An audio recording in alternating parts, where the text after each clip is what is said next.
إن الله وملائكته يصلون على النبي يا أيها الذين آمنوا صلوا عليه وسلموا تسليما الصلاة والسلام عليك يا رسول الله وعلى آلك وأصحابك يا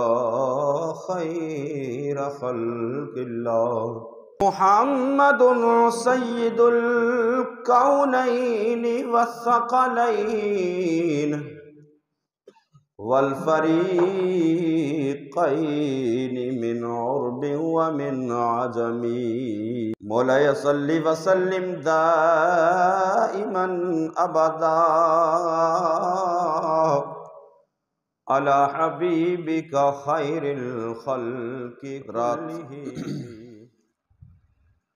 اللہ رب العالمین احکم الحاکمین کی حمد و ثنا کہ وہ تمام کائنات کا خالق ہے، مالک ہے، رازق ہے، اور ان گنت مرتبہ، بے شمار مرتبہ، کروڑہا مرتبہ درود و سلام آقا انعامدار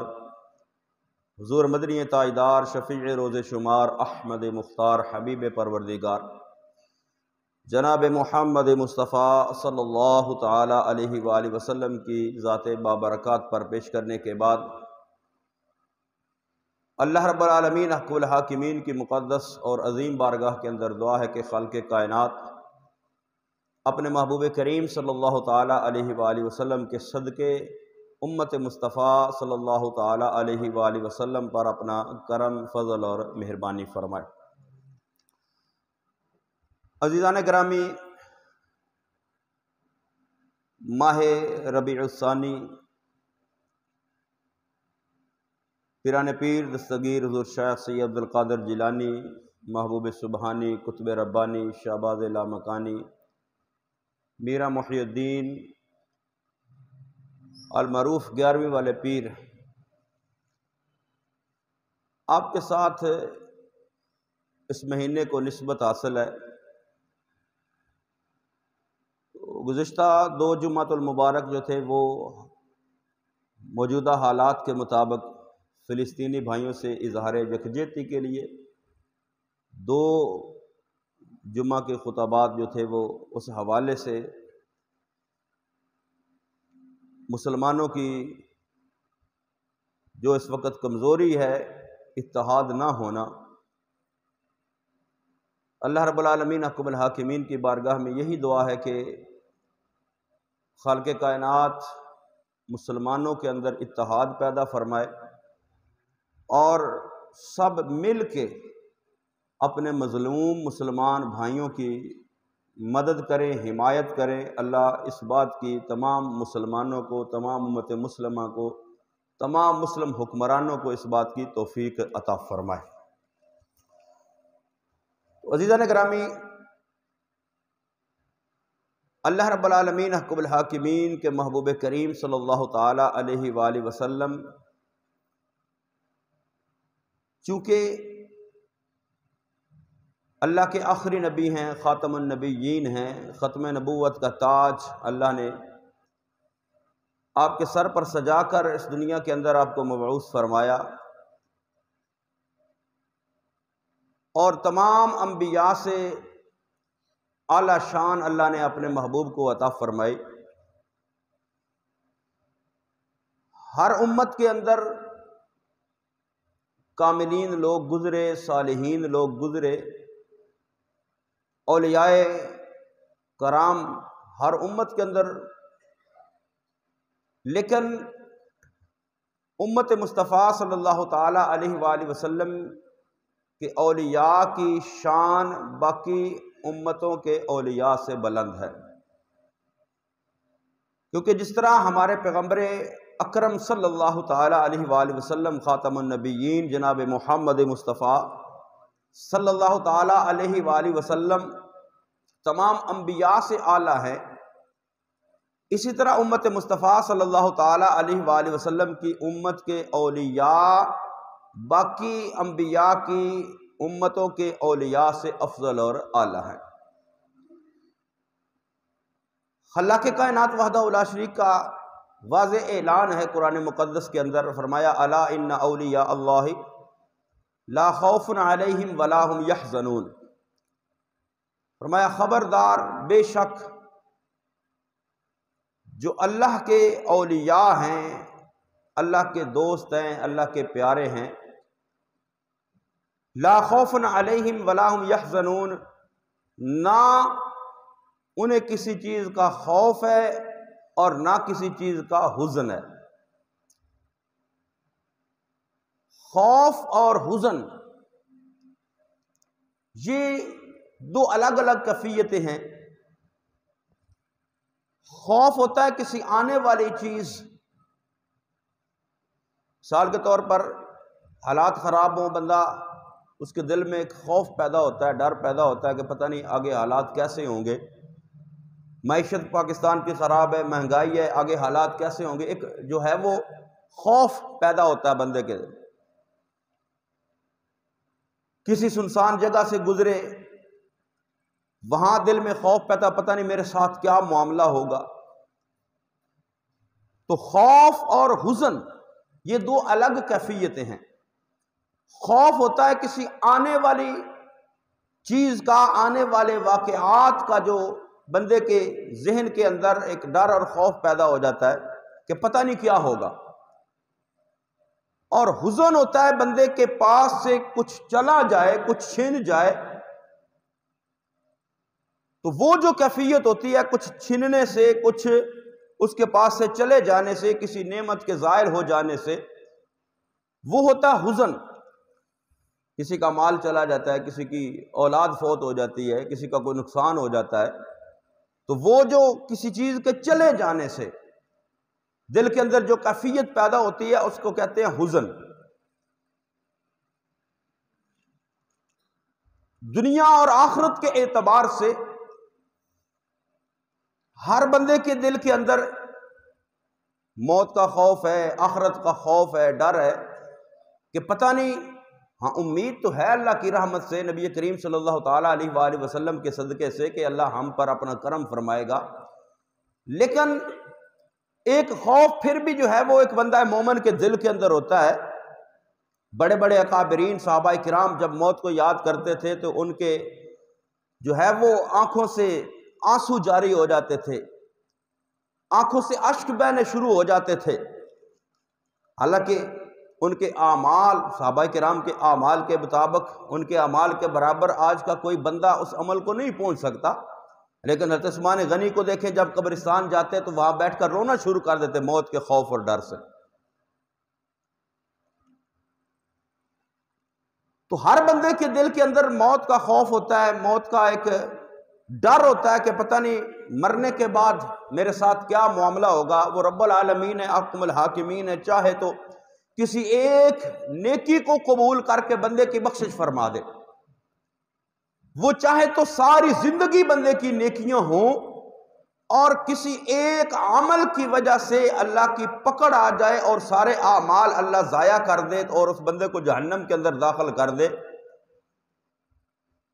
تو ایسی کیفیت کا ایک بندہ مومن کے اندر یہ ڈر اور خوف بھی ایک بندہ مومن کے اندر ہوتا ہے، جس کا ایمان جو ہے وہ اس کے اندر ہوتا ہے اور ایمانی کیفیت ہوتی ہے۔ نہیں تو کئی تو ہمارے جیسے جو ہیں وہ اتنے دلیر ہو چکے ہیں کہ ان کو اگر کوئی نیکی کی بات کی جائے، کچھ سمجھایا جائے، کہتے ہیں موت کا ذکر کیا جائے کہ مرنا ہے، تو وہ ان کی زبانوں پر پتہ کیا ہوتا ہے، اچھا تو مریں گے ویکھی جائے گی۔ اتنے ہم بے خوف ہو چکے ہیں موت سے، اتنے ہم آخرت سے جو ہے وہ بے خوف ہو چکے ہیں، اتنا ہمارے اندر سے وہ ڈر جو ہے وہ موت کا، آخرت کا جو ہے وہ ختم ہو چکا ہے۔ تو خوف تو بندے کے اندر ہوتا ہے کہ موت کا میرے بعد جو ہے وہ کیا معاملہ ہوگا، اور پھر جب کسی کے ساتھ اگر مرنے کے بعد ایسا معاملہ ہو گیا تو کہ اس کو جو ہے وہ اس کے بدعمالیوں کی وجہ سے اس کو جہنم کے اندر داخل کر دیا گیا، تو اس کے دل میں حزن اور ملال ہوگا، اپنے جب اعمال نامے کو دیکھے گا، اپنی جو ہے وہ ظاہری زندگی کی کارستانیوں کو دیکھے گا، نیکیوں کو دیکھے گا، برائیوں کو دیکھے گا، تو اس وقت اس کو یہ ملال پیدا ہوگا، کاش یہ جو وقت گزر گیا ہے، جو زندگی اللہ نے مجھے عطا کی تھی، میں اس زندگی کو غنیمت سمجھتا اور اس زندگی کے اندر جو ہے وہ اعمال صالح کرتا تاکہ آج مجھے کامیابی مل جاتی۔ تو یہ دو کیفیات ہیں، ایک مرنے سے پہلے خوف اور ڈر، اور ایک مرنے کے بعد جو کیفیت پیدا ہوگی وہ حزن ہوگا، ملال ہوگا۔ اس وقت اللہ رب العالمین احکم الحاکمین نے قرآن مقدس کے اندر فرمایا نا، موت کا ذکر اور تذکرہ کرتے ہوئے، کہ اس وقت بندہ خواہش کرے گا، یا رب العالمین احکم الحاکمین اب مجھے تھوڑی سی مہلت دے دے تاکہ میں زندگی جو ہے وہ اچھائی کے اندر گزار لوں۔ مرنے کے بعد وہ خواہش کرے گا کہ مولا ایک باری پھر میں نے دنیا تے بھیج تے ویکھے میں نیکیاں کر کے آواں گا۔ لیکن جو اللہ والے ہوتے ہیں، اللہ نے فرمایا الا ان اولیاء اللہ لا خوف علیہم ولا هم یحزنون، فرمایا جن کی نسبت اللہ کے ساتھ ہو جاتی ہے، جو اللہ اور اس کے رسول صلی اللہ تعالی علیہ وآلہ وسلم کی فرما برداری کے اندر زندگی بسر کرتے ہیں۔ ولایت کا معیار کیا ہے؟ آج تو ہم نے جو ہر ایرا غیرہ نتھو خیرہ اس کو ہم نے ولی اور پیر بنا کر رکھ لیا ہے، جو سال سال نہائے نہیں وہ بھی ہماری نظر میں ولی بن جاتا ہے، جو 10 انگوٹھیاں ہاتھوں میں پہن لے وہ بھی ہماری نظر میں ولی بن جاتا ہے، ہم اس کو بھی پیر بنا لیتے ہیں، اور جو لمبی لمبی لٹیں رکھ لے، لمبے لمبے بال رکھ لے، وہ ہماری نظر میں ہم اس کو جو ہے وہ ولی بنا لیتے ہیں۔ یہ ولایت کا معیار نہیں ہے، یہ ولایت کا معیار نہیں۔ خالق کائنات وحدہ لا شریک نے فرمایا جو ولایت کا معیار ہے وہ دو چیزیں فرمائی، الذین آمنوا وکانوا یتقون، فرمایا پہلے نمبر پر اس کا ایمان کامل ہو، ایمان کے اندر، عقیدے کے اندر کوئی جھول نہ ہو، کوئی کمی نہ ہو، بد عقیدہ نہ ہو، اس کا عقیدہ خراب نہ ہو، اس کا ایمان کمزور نہ ہو۔ دوسرے فرمایا وکانوا یتقون، تقوی اور پرہیزگاری، یعنی زندگی کا ایک ایک لمحہ اس کا اللہ اور اس کے رسول صلی اللہ تعالی علیہ وآلہ وسلم کی اطاعت اور فرما برداری کے اندر گزرے۔ یہ دو کیفیات ہوں، یہ دو خصوصیات ہوں تو پھر جو ہے وہ بندہ ولایت کے درجے پر فائز ہوتا ہے، پھر وہ اللہ کا دوست کہلانے کا حقدار ہوتا ہے، پھر اللہ کا ولی کہلانے کا وہ حقدار ہوتا ہے، پھر اللہ کی طرف سے اس کو بشارتیں ہیں، خوشخبریاں ہیں اگلے جہان کی، کامیابیوں کی۔ لیکن جس کو نہ شریعت کا پتہ ہے، نہ شریعت کے احکامات کا پتہ ہے، نہ اللہ اور اس کے رسول صلی اللہ تعالیٰ علیہ وآلہ وسلم کی اطاعت اور فرما برداری کا اس کو پتہ ہے، نہ اس کو یہ پتہ ہے کہ محبوب کریم صلی اللہ تعالیٰ علیہ وآلہ وسلم کس چیز کو پسند فرماتے ہیں۔ آقا نے فرمایا کہ نماز میری آنکھوں کی ٹھنڈک ہے۔ اب جو نبی کریم صلی اللہ تعالیٰ علیہ وآلہ وسلم کی اطاعت اور فرما برداری کرنے والا ہوگا تو کیا وہ نماز سے دور بھاگے گا؟ کیا وہ ولی ہو سکتا ہے جس نے نماز نہ پڑھی ہو، جو نماز کے قریب نہ جائے اور جس کے اندر تقوی اور پرہیزگاری نہ ہو، جو غیر محرم عورتوں کے دامن میں بیٹھ جائے، ان سے جو ہے وہ اپنی ٹانگیں دبوائے، پیر دبوائے؟ شریعت اس بات کی اجازت نہیں دیتی۔ جو شریعت کا مخالف ہو، شریعت کا باغی ہو، وہ کسی صورت بھی ولی ہو سکتا نہیں۔ لیکن جو شریعت کا پابند ہوتا ہے، شریعت پر عمل کرنے والا ہوتا ہے، اللہ اور اس کے رسول صلی اللہ تعالی علیہ وآلہ وسلم کی اطاعت اور فرما برداری کے اندر اللہ اور اس کے رسول صلی اللہ تعالی علیہ وآلہ وسلم کے احکامات کے مطابق وہ زندگی جب بسر کرتا ہے تو پھر اللہ اس کو ولایت کا درجہ اور مقام عطا فرماتا ہے۔ نبی کریم صلی اللہ تعالی علیہ وسلم نے ارشاد فرمایا، بندہ جس وقت حدیث قدسی کو ذکر کیا محبوب کریم صلی اللہ علیہ وسلم نے فرمایا کہ بندہ جس وقت نوافل کی کثرت کرتا ہے، فرض تو ہر بندے نے ادا کرنی ہے، فرض نماز ہر بندے کے اوپر ہے 5 وقت کی نماز فرض ادا کرنی ہے، لیکن اس کے علاوہ پھر کوئی عہدہ، کوئی مرتبہ حاصل کرنے کے لیے محنت اور مشقت کرنی پڑتی ہے۔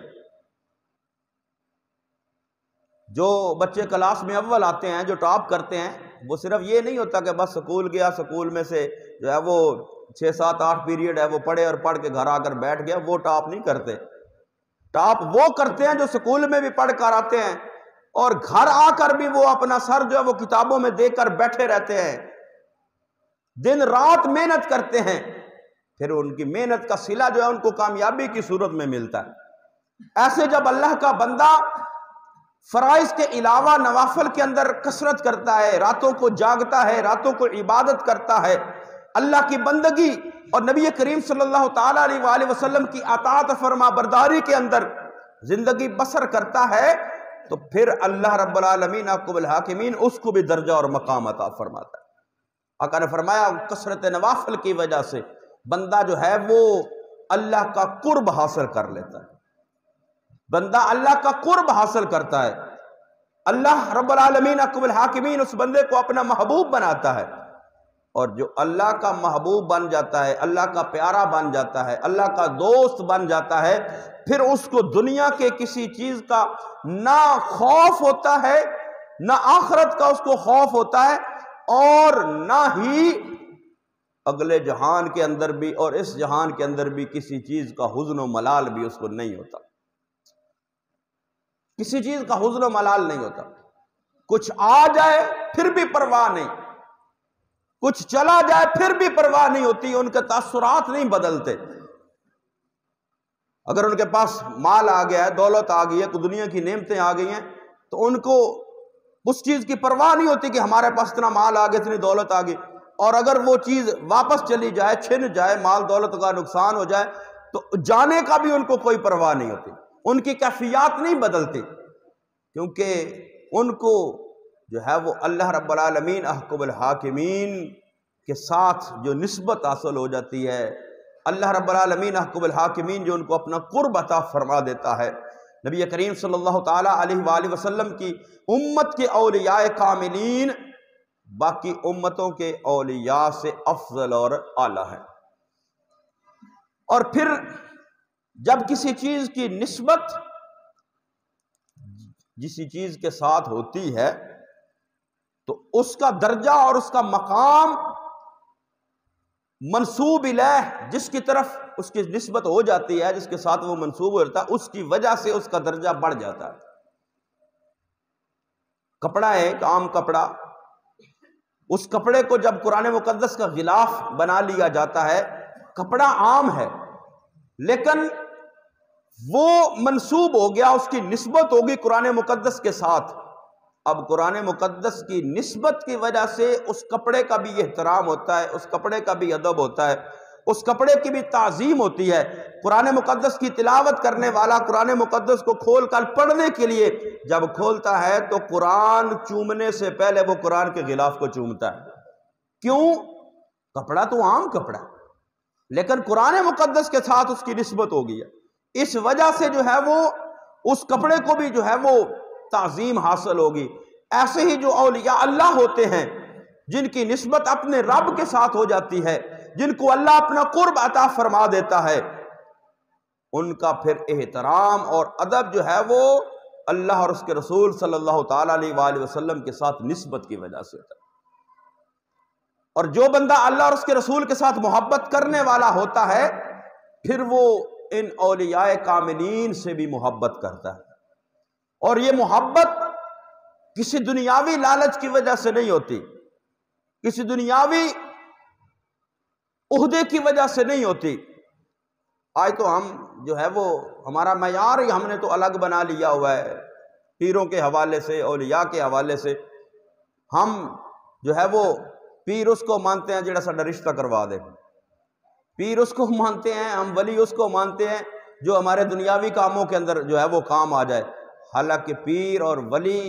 دنیاوی کاموں کی تو طرف اللہ کرم فرما دیتا ہے، لیکن حقیقی طور پر مرشد اور پیر جو ہے وہ اس لیے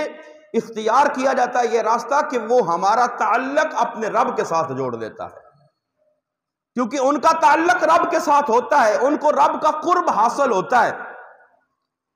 انہوں نے شب و روز اللہ اور اس کے رسول صلی اللہ تعالیٰ علیہ وآلہ وسلم کی اطاعت اور فرما برداری کے اندر جب بسر کیا ہوا ہوتا ہے، ان کا اٹھنا، ان کا بیٹھنا، ان کا اوڑھنا، ان کا بچھونا، ان کا چلنا، ان کا ہر عمل سنت مصطفیٰ صلی اللہ تعالیٰ علیہ وآلہ وسلم کے مطابق ہے۔ اور جو سنت مصطفیٰ کا تارک ہو، جس کو سنت کا نہ پتہ ہو، جس کو فرض کا نہ پتہ ہو، نبی کریم صلی اللہ تعالیٰ علیہ وآلہ وسلم کی سنت داڑھی اور پیر صاحب نے کلین شیو کروائی ہے، نبی کریم صلی اللہ تعالیٰ علیہ وآلہ وسلم کو نماز پسند ہے اور پیر صاحب نماز دے نیڑے نہ جاندے ہوں، ایسے لوگ جو ہے وہ نہ پیر کہلوانے کے لائق ہیں، نہ ولی وہ ہو سکتے ہیں۔ جو شریعت کا مخالف ہے، جو شریعت پر عمل نہیں کرنے والا، وہ جتنے بھی کمال رکھتا ہو وہ ولی نہیں ہو سکتا، وہ شیطان کا چیلا ضرور ہو سکتا ہے۔ شاید کہیں پہلے بھی میں نے عرض کیا تھا کہ آپ اگر ٹی وی لگائیں، کیبل لگائیں، تو اس کے اوپر کرسچنوں کے چینل بھی آ رہے ہیں۔ پہلے کہیں ایک آدھ ہوتا تھا، اب تو کتنے زیادہ ہیں۔ کرسچن کمیونٹی کے جو چینل، ٹی وی چینل چل رہے ہیں، ان کے جو وہ پادری اور پوپ جو ہوتے ہیں، ان کو اگر دیکھیں نا تو وہ بیمار، لاچار، جو نہ چل سکتے ہیں، نہ اٹھ کے بیٹھ سکتے ہیں، وہ ان کو ہاتھ لگاتے ہیں، ان کو یہ کرتے ہیں، وہ ٹھیک ٹھاک ہو کر چلے جاتے ہیں۔ کیا آپ عیسائیوں کو ولی مان لیں اللہ کا؟ ولی وہی ہے جو مصطفیٰ کریم صلی اللہ تعالیٰ علیہ وآلہ وسلم کی سنت کے مطابق اور شریعت کے مطابق جو ہے وہ عمل کرنے والا۔ تو ایسے لوگوں کے دامن سے جب وابستہ ہوں گے، جن کا کنیکشن خود رب العالمین احکم الحاکمین کے ساتھ ہوگا، مصطفیٰ کے ساتھ ہوگا، تو پھر ہمارا ہاتھ بھی ان کے ہاتھ میں دیا ہوا ہمیں کامیابی، اگلے جہان کی جو ہے وہ کامیابی دلا دے گا۔ تو جدا کنیکشن اللہ اور اس رسول نال ہے ہی نہیں، اس کے ساتھ اگر ہم نے کنیکشن جوڑ لیا تو پھر جدھر وہ جائے گا ادھر ہم بھی جائیں گے۔ تو اس لیے جو ہے وہ اپنے معیار کو بدلیں، اپنے معیار کو بدلیں، پیر اور ولی اور مرشد اس کو بنائیں جو کم از کم شریعت مصطفیٰ صلی اللہ تعالیٰ علیہ وآلہ وسلم پر عمل کرنے والا ہو، شریعت مصطفیٰ کے مطابق زندگی بسر کرنے والا ہو، شریعت مصطفیٰ احکامات اسلام پر عمل کر کے زندگی بسر کرنے والا ہو۔ تو پھر ایسے لوگوں کو جو ہے وہ یہ کہنے کی بھی ضرورت نہیں پڑتی اپنے چیلے چمچے چھوڑ کر یہ فلانے بڑے ولی کامل نے، فلانا بڑا پیر ہے، یہ ہے وہ نہیں، بلکہ ان کی محبت خود بخود بندے کے دل میں پیدا ہو جاتی ہے۔ کیوں پیدا ہو جاتی ہے؟ کہ وہ محبت رب بندے کے دلوں میں پیدا کرتا ہے۔ نبی کریم صلی اللہ تعالیٰ علیہ وسلم نے فرمایا جب بندہ اللہ کا قرب حاصل کرتا ہے، اللہ کا محبوب بن جاتا ہے، اللہ کا پیارا ہو جاتا ہے، تو اللہ رب العالمین احکم الحاکمین پہلے وہ بندہ رب سے محبت کرتا ہے، رب کی محبت کے اندر آ کر وہ عبادت کرتا ہے، وہ بندگی کرتا ہے، وہ ریاضت کرتا ہے، وہ شریعت کے مطابق زندگی بسر کرتا ہے۔ شریعت اپنے اوپر وہ پوری لاگو جب کر لیتا ہے تو پھر اللہ اس بندے سے پھر محبت کرتا ہے۔ پہلے وہ بندہ رب کی محبت کے اندر آ کر شریعت کے احکامات کے مطابق زندگی بسر کرتا ہے، شریعت کو اپنے اوپر لاگو کرتا ہے، نبی کریم صلی اللہ تعالیٰ علیہ وآلہ وسلم کی اطاعت اور فرما برداری جو ہے اس کے مطابق جب زندگی بسر کرتا ہے تو پھر اللہ اس بندے سے محبت شروع فرماتا ہے، پھر رب بندے سے محبت کرتا ہے۔ تو جس بندے سے رب محبت کرے پھر وہ اس کو کتنا مقام حاصل ہوتا ہے۔ پھر نبی کریم صلی اللہ علیہ وسلم نے فرمایا پھر اللہ رب العالمین احکم الحاکمین جبریل کو بلاتے ہیں، جبریل جی رب جلیل، اللہ فرماتے ہیں جبریل فلاں بندہ دنیا کے اندر مصطفیٰ کریم صلی اللہ تعالیٰ علیہ وآلہ وسلم کا امتی اور غلام ہے، میں اس سے محبت کرتا ہوں، اے جبریل تو بھی اس سے محبت کر۔ آقا نے فرمایا رب بھی محبت کرتا ہے، جبریل بھی اس بندے سے محبت کرتا ہے۔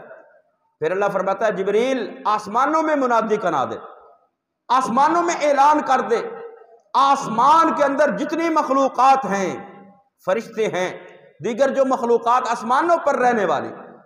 اللہ رب العالمین آپ کو ملا کے فرماتا ہے جبریل ان کے اندر بھی اعلان کر دے کہ اللہ فلاں بندے سے محبت کرتا ہے، میں بھی اس بندے سے محبت کرتا ہوں، اے آسمان والو تم بھی اس بندے کے ساتھ محبت کرو۔ آقا نے فرمایا پھر آسمان والے بھی اس بندے سے محبت کرنا شروع کر دے۔ پھر اللہ فرماتا ہے جبریل جا زمینوں کے اندر اور زمین کے اندر بھی جا کر اعلان کر دے کہ اللہ فلاں بندے سے محبت کرتا ہے، میں جبریل بھی اس بندے سے محبت کرتا ہوں، آسمان والے بھی محبت کرتے ہیں، اے زمین والو تم بھی اس بندے سے محبت کرو۔ جب جبریل اعلان کرتا ہے زمین والو اس بندے سے محبت کرو، پھر اللہ اس بندے کی محبت لوگوں کو دلوں کے اندر ڈال دیتا ہے، پھر بندے خود بخود اس کی طرف مائل ہونا شروع ہو جاتے ہیں، پھر خود بخود اس کے ساتھ محبت ہو جاتی ہے۔ تو وہ محبت جو اللہ والوں کے ساتھ ہوتی ہے، وہ محبت جو ہے وہ ہمیں آخرت کے اندر بھی کام آئے گی، کیونکہ جہاں اللہ ان پر اپنا انعام فرمائے گا، جہاں ان پر اپنے انعامات و اکرامات کی بارش فرمائے گا، جہاں ان پر اپنی رحمتوں کا نزول فرمائے گا، جہاں ان کو اللہ جنت میں اعلیٰ مقامات عطا فرمائے گا، تو جو ان کے دامن کے ساتھ وابستہ ہوں گے اللہ ان کے صدقے ان کو بھی جو ہے وہ جنت میں مقامات عطا فرما دے گا۔ نبی کریم صلی اللہ تعالیٰ علیہ وسلم نے ارشاد فرمایا میری امت کے اندر 70,000 لوگ ایسے ہوں گے جن کو اللہ بغیر حساب کے جنت میں داخل فرما دے گا۔ بخاری اور مسلم کی حدیث مبارک فرمایا میری امت کے اندر 70,000 لوگ ایسے ہوں گے جن کو اللہ بغیر حساب کے جنت عطا فرمائے گا۔ وہ کون ہوں گے؟ یہ صالحین ہوں گے، نیک لوگ ہوں گے۔ اور فرمایا پھر ان پر اللہ انعام فرمائے گا، وہ ہر بندہ اپنے ساتھ 1,000 بندہ لے کر جنت کے اندر چلا جائے گا۔ تو یعنی جو ان کے ساتھ وابستہ ہوں گے۔ آج ہمارے دلوں میں پیران پیر دستگیر حضور شیخ سید القادر جیلانی محبوب سبحانی کی محبت صدیاں گزرنے کے باوجود ہمارے دل میں کے اندر موجود ہے۔ کیا ہمارا ان سے کوئی تعلق ہے؟ کوئی دنیاوی تعلق ہے؟ کوئی رشتہ داری ہے؟ کوئی ان سے ہم نے کچھ دنیا کی دولت لی ہو؟ کوئی کاروبار ان کے ساتھ کیا ہو؟ کچھ بھی نہیں۔ صرف یہ محبت وہ ہے جو اللہ نے ہمارے دل کے اندر پیدا کی ہے۔ ہم نے ان کو دیکھا نہیں، ان کی صحبت نہیں اختیار کی، ان کا زمانہ اختیار نہیں کیا۔ ان کے ساتھ آج بھی ہمارا جو ہے وہ قلبی تعلق ہے، آج بھی ان کے ساتھ محبت ہے، آج بھی ہم ان کا ذکر کرتے ہیں، آج بھی ہم ان کی 11ویں مناتے ہیں، ان کے ایام مناتے ہیں۔ یہ کس لیے ہے کہ انہوں نے ساری زندگی اللہ اور اس کے رسول صلی اللہ تعالیٰ علیہ وآلہ وسلم کی اطاعت اور فرمان برداری کے اندر اور دین مصطفیٰ صلی اللہ تعالیٰ علیہ وآلہ وسلم پر خود بھی عمل کیا، دوسروں کو بھی دین کی تبلیغ کی، شریعت کی تبلیغ کی، اور اپنے مریدین کو شریعت کے حلقے کے اندر داخل کیا، ان کا تعلق اپنے رب کے ساتھ جوڑ لیا۔ وہ دنیا سے تو رخصت ہو گئے ہیں لیکن آج بھی ان کی محبت ہمارے دلوں کے اندر موجود ہے۔ یہ محبت رب نے ہمارے دلوں کے اندر پیدا کی ہے، اور اس محبت کو کوئی نکال نہیں سکتا۔ یہ اولیاء کاملین کے ساتھ محبت جو ہے اپنے عقیدے کو مضبوط رکھیں، اپنے ایمان کو مضبوط رکھیں، عقیدے کو مضبوط رکھیں کہ جس کا تعلق رب کے ساتھ ہوتا ہے اس کے ساتھ بندہ تعلق بنا لے تو بندے کو کامیابی مل جاتی ہے، بندے کو ہدایت مل جاتی ہے، بندے کو جو ہے وہ ہدایت کا راستہ مل جاتا ہے۔ یہ آج لوگ جو ہے وہ سوشل میڈیا کا دور ہے اور بڑی بڑی جو ہے وہ بد زبانیاں کی جا رہی ہیں اولیاء کاملین کے بارے میں۔ اپنے آپ کو بچائیں ان سے، یہ ایمان کے ڈاکو ہیں جو ہمارے دلوں سے اولیاء کاملین کی، صحابہ کرام کی، اہل بیت اعظام کی اور انبیاء کرام کی محبت کو دلوں سے نکالنا چاہتے ہیں۔ توحید کی آڑ میں، توحید کے نام پر، توحید کا قطعاً یہ مطلب نہیں ہے کہ توحید بندہ بیان کرے تو اس کے ساتھ جو ہے وہ اولیاء کاملین کی جو ہے وہ ان کی بے حرمتی کرے، ان کی گستاخی کرے، انبیاء کرام کی گستاخی کرے۔ توحید کا قطعاً یہ مطلب نہیں ہے۔ تو توحید کا نام لے کر مرزا جلمی جیسے لوگ جو ہیں وہ باب شیعی کوئی نہیں، دین اسلام کی ترویج کے اندر، دین اسلام کی اشاعت کے اندر، دین اسلام کو دنیا کے اندر پھیلانے کے اندر جتنا کام بابوں نے کیا کسی اور نے اتنا کام کیا ہی نہیں ہے۔ دین کو پھیلانے کے اندر اولیاء کاملین کا ہاتھ ہے، نبی کریم صلی اللہ تعالیٰ علیہ وآلہ وسلم کے صحابہ کا ہاتھ ہے، اور صحابہ کرام رضوان اللہ تعالیٰ اجمعین اس دنیا سے جانے کے بعد تابعین، تبع تابعین، پھر اولیاء اعظام، صلحاء اعظام، جنہوں نے دین کو پر خود بھی عمل کیا اور ہم تک دین کو پہنچایا ہے۔ تو یہ بابوں کے مرہون منت ہے یہ سب کچھ۔ ان اولیاء کاملین سے، جو میں نے پہلے عرض کیا کہ ولی وہ ہے جو شریعت کے مطابق ہے، شریعت کے مطابق جس کے شب و روز ہے، شریعت کے مطابق جس کی زندگی ہے، ان کے ساتھ اپنا دامن رکھیں، قائم رکھیں۔ اور یہ 2 نمبر ہیں جن کو نہ دین کا، نہ شریعت کا، نماز کا، روزے کا پتہ نہیں ہے، ان سے اپنے دامن کو بچائیں، کیونکہ یہ ہمیں جنت کی طرف نہیں، یہ جہنم کی طرف لے کر جائیں گے۔ لیکن جو صحیح اولیاء کاملین ہوں گے، جن کا اٹھنا بیٹھنا شب و روز شریعت مصطفیٰ کے مطابق ہوگا، وہ خود بھی جنت میں جائیں گے، ہمیں بھی ساتھ جنت میں لے کر جائیں گے۔ اللہ رب العالمین حق الحاکمین ہمیں عمل کی توفیق نصیب فرمایا۔